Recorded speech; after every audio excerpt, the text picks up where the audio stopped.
Nous sommes avec Maxime Barrier devant cette boulangerie au centre-ville d'Annonay totalement dévastée. Regardez cet énorme tas de boue qui a déjà été retiré et le travail semble sans fin. Vous voyez les employés qui continuent de sortir de l'eau, toujours encore avec leur balai.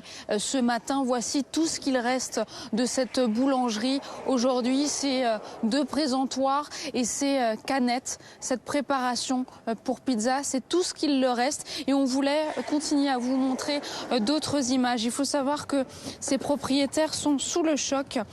Ils continuent de s'efforcer de sortir la boue qui a envahi l'ensemble du rez-de-chaussée et du sous-sol sans savoir quand tout ce cauchemar prendra fin. Ce que vous allez voir désormais, c'est le sous-sol qui servait de réserve pour les marchandises. Il est aussi lourdement endommagé. C'est là que se tenaient toutes les provisions, la farine, les levures, toutes les préparations aussi pour les gâteaux, les ingrédients essentiels en fait à leur activité qui ont été donc détruits par les eaux. Il y a aussi une odeur de moisissure qui imprègne les lieux.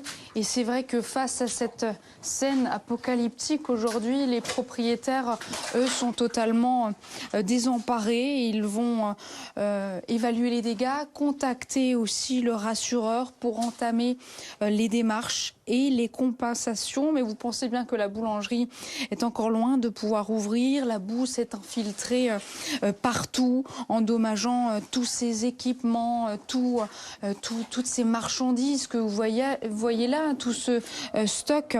Il faudra des semaines, voire même des mois avant que cet établissement puisse rouvrir ses portes ici à Annonay.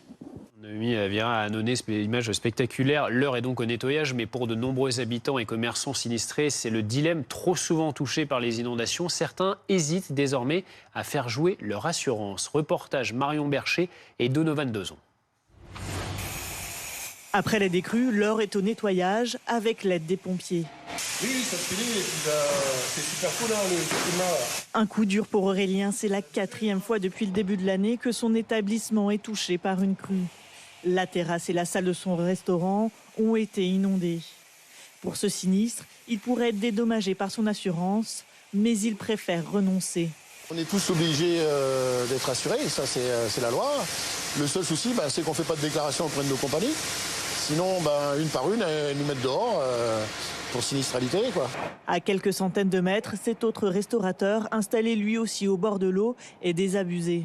Là, je ne sais pas du tout comment ça va se passer, mais à mon avis, ça va se passer que les assurances feront rien du tout pour nous, quoi. Il a pourtant anticipé la crue de l'Ardèche et protégé au maximum ce qu'il pouvait, mais les dégâts sont importants. Il n'y a plus rien dans la cuisine, heureusement, parce que sinon on aurait tout perdu. L'eau est montée juste en haut de la... On voit, il y a de l'eau dans les lampes. Tout est cassé. Le gouvernement a annoncé déclarer au plus vite l'état de catastrophe naturelle pour déclencher les assurances et a promis la mobilisation de fonds pour les biens qui ne sont pas assurés. Et on en parle avec notre invité Olivier Moustakakis. Bonjour, vous êtes cofondateur d'assureland.com. Merci d'être avec nous. Alors, vous entendez ces témoignages. Oui, on est assuré parce que c'est une obligation, mais on ne va pas faire de déclaration à nos assurances parce que sinon, peut-être qu'on sera viré de notre assurance ou on ne sera pas remboursé. Alors, en l'occurrence, c'est un tort parce que là, c'est le régime d'indemnisation des catastrophes naturelles qui va intervenir à partir du moment où le décret de catastrophe naturelle va être publié, ce qui est une question de jours.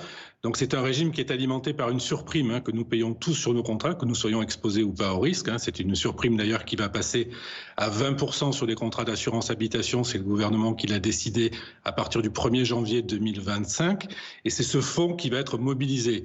Donc il ne faut pas hésiter, et surtout pas hésiter, surtout en cas de catastrophe naturelle, à faire les déclarations parce que c'est ce fonds-là et l'argent va venir justement de ce fonds. Donc c'est un régime spécial qui a été mis en place en 1982 et qui est quand même très protecteur parce qu'il permet justement aux personnes qui sont victimes de ce type d'aléas climatiques, qui sont classées en catastrophe naturelle, d'être indemnisées. Ce n'est pas le cas par exemple pour nos voisins allemands qui n'ont pas l'existence d'un tel régime.